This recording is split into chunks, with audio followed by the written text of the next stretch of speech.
Hey folks, welcome back to Regen Nation. I know I look a little weird. I mean, other than my ugly face, I look a little weird because there's a camera recording me and there's another camera recording that camera. And it's almost like Inception. What it is, it's the new update 2023.20.4.1. I know it's a mouthful. They always do it. I'll explain why. Let's get started.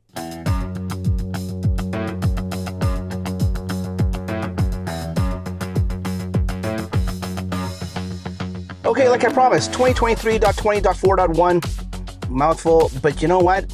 Even though it's a mouthful to say, there's very little on the release notes here. I mean, it just says minor fixes, but we know Tesla, how they actually do this. They always do this all the time where they don't put stuff in that's documented, but there's actually changes in the software. So let's go through some of the documented and undocumented. Well, I guess we can just skip and just do the undocumented because here it says minor fixes, but I suspect that's because it's the .1.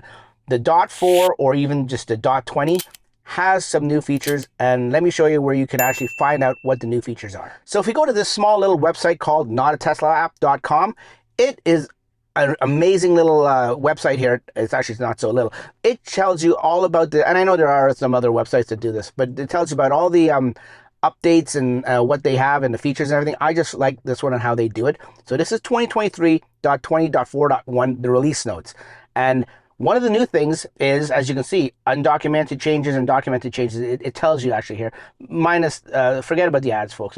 There's on the browser here, there's no way to get rid of the ads. And it tells you whether it's available in North America, and Canada, US, worldwide, Europe, different countries. It'll actually say if it's green, it's usually worldwide. If it's red, it means it's restricted to certain countries. So the first update, or the first feature in this update, is tire service. Now, if you go to the controls service to see how many times or how many miles it's been since you last changed your tires. So Tesla is keeping track of it. Tesla has all the telemetry, all the data, all the sensors. So yeah, why not tell you and keep track of it and tell you when it's time to rotate your tires? As we all know, it's good to rotate your tires every 10,000 kilometers, I think it is. Well, let me go show you right into the app. If we pull this up and we go down to service, right away on the service screen here, and you can do this actually when you're driving too. It'll show you while you're driving if you come up here. Right in the top right corner now, it has a new little thing that says tire service mileage. Approximately, for me at least, 6,500 kilometers ago is when I did it. I can reset it if I want. It's not going to go by every kilometer. It's going to obviously probably, I'm guessing because it says approximately 6,500 kilometers. I guess the next measurement will probably be 7,000. So it'll probably go in every 5,000, I'm pretty sure. But there's a little info card there. If you ever see one of these little eyes in a circle, if you click on it, it actually has more information. So it talks about the tire service mileage. Now, I'm not going to go through the whole thing, but it's saying Tesla recommends you to rotate your tires every 10,000 kilometers or probably 6,000 miles, just to keep the best lifespan of your tires. And it talks about how you rotate it, if it's staggered, if it's directional and stuff like that. And it tells you to look at your owner's manual for more information. So that's a good new little feature. Okay, moving right along. This is a cool update. It's an update, but it's not a useful feature right now. And this is what I began the video with when I was shooting. You can now see or preview all the cameras that Tesla has in the car. And I believe it's last count, including this interior camera, I think it's 9. 3 on the front for the older hardware 3 and older cars. 2 on the B pillar, 2 on the side markers. That's what, 7. 1 on the back, that's 8. And then this one is number 9. So yeah, 9 cameras altogether. Now we can see them all. With Sentry Mode, we had the regular front camera, we had the side markers, clearance cameras, and we had the reverse camera. That's all you could see. We never were able to look at the 2 other cameras that are in the front display here, or we weren't able to see the pillar cameras. Now we can, and how you do that is you go back to settings, then you go down to service, and right here down in the service, just where we were before, it says camera preview. So if you click on camera preview, it begins by telling you this live stream is not saved or transmitted, which is good to know. So, and now you can see this is what we've seen before, the interior camera. This is actually one of the functioning cameras when you have premium connectivity and you can see a live footage from your app to see inside of the car, which is good. But now at the top here, it has all the lists that it scrolls. So many that it scrolls left to right. So we've got the cabin camera. We have the main camera, which is just the one we see when we have Sentry Mode and stuff like that. But the new one which I like, I think they should actually keep it, is the wide camera. Look at that view. That's great. That would be great for dash cam video. I think Tesla should really consider using this. I mean, yeah, there's a lot of wasted space here on the dash. But other than that, it's a great angle. I mean, look at what it shows, so much more than the main one. See how the tree is cut off here, and that tree is cut off here, and if you go to wide, you see way more past that right tree and way more past on that. Like, I mean, this right here, if you go to wide, this is that tree right here that's cut off. So you see all this area here more and all that. So I think it's a great camera. Now, right now, you can only see it through here when the car is stationary, like in park, like it is now. You can't see it while you're driving. But I have a feeling by Tesla showing us this and previewing this, I have a feeling that this is going to come into implementation for Sentry mode or dash cam. I really hope it does. Moving right along, there's the narrow. Just the third camera is called a narrow camera. Now that is just this guy walking his dog. It's just zoomed in from the main camera, because that's the main camera and that's the narrow one. So more of like a zoom. The other new camera is the left door pillar. Look at that. You see the guy walking around with his dog, or walking away with his dog, and look at it. It looks completely right beside you on the left-hand side.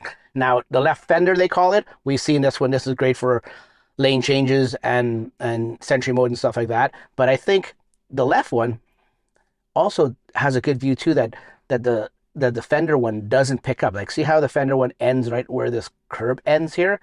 The left door pillar, it passes the curb, and now you can see all this area that's past the curb. So I don't know. I think it would be another good vantage point to see.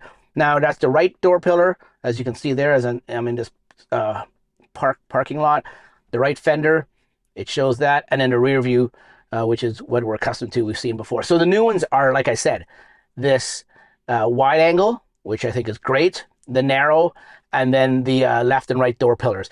This is great. It's, like I said, it's only in a preview mode right now if you go to service in the settings, and it's under camera preview. But I wish that Tesla can actually put this out in a practical, useful way. Moving right along, we have passenger climate temperature. Now, I have it off for the sound of the video, so let me just turn it on right now. Basically, what it's telling you is when, and it's might get a little noisy here with the, you know what, let me just turn the fan down, turn it off auto, and just turn it down so it's not too loud. So what's basically telling you is the cabin vents are on, only on my side here, as you can see, for the driver's side, and it times out there. There's nothing on, but even if this was on, because I know it detects when there's certain weight in here, it detects when to put these on to just be more efficient. But even if these were on, but it wasn't enough weight that it's heavy enough that it detects an actual person in here, or maybe it uses a camera, I'm not sure.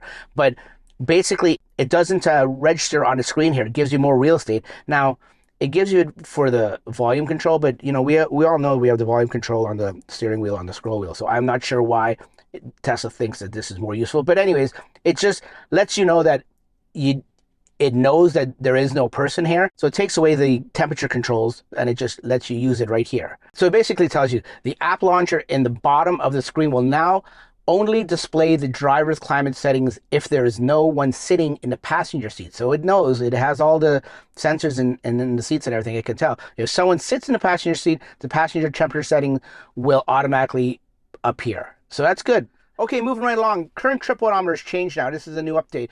The current trip odometer metrics have been updated with this update. Instead of displaying kilowatt hours, the current trip odometer will now display the number of minutes elapsed since the vehicle is put into drive.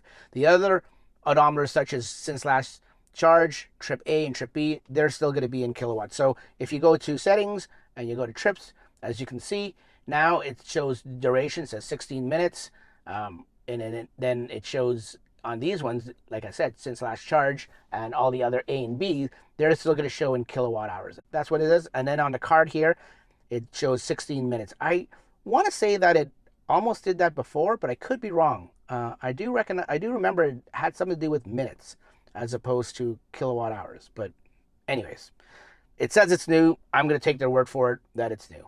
And there you have it, folks. That is 2023.20.4.1. That is the newest update as of June 2023. It's rolling out. If you notice any changes or any additions or features that I might have missed in this video, let's continue the chat down below just leave us a comment and let us know what else has changed that I haven't missed, because I'm sure there's other little things that I've probably missed that we just don't know about.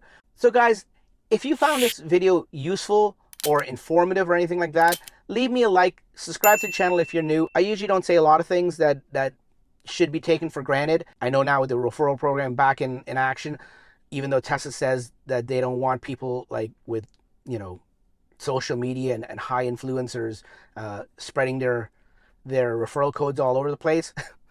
People on YouTube are still doing it, so you know what? I refrained from doing it. I didn't want to, I wanted to be fair and abide by the rules of Tesla, but everyone else is doing it. So, you know, if you're in the market for a Tesla and you find any of my videos useful or helpful or informative, and you don't have anyone else's code to use, consider using my code. I'll put it down in the description below, and I'll just flash it here shamelessly for all you guys to see. And we'll catch you on the next one. Take care.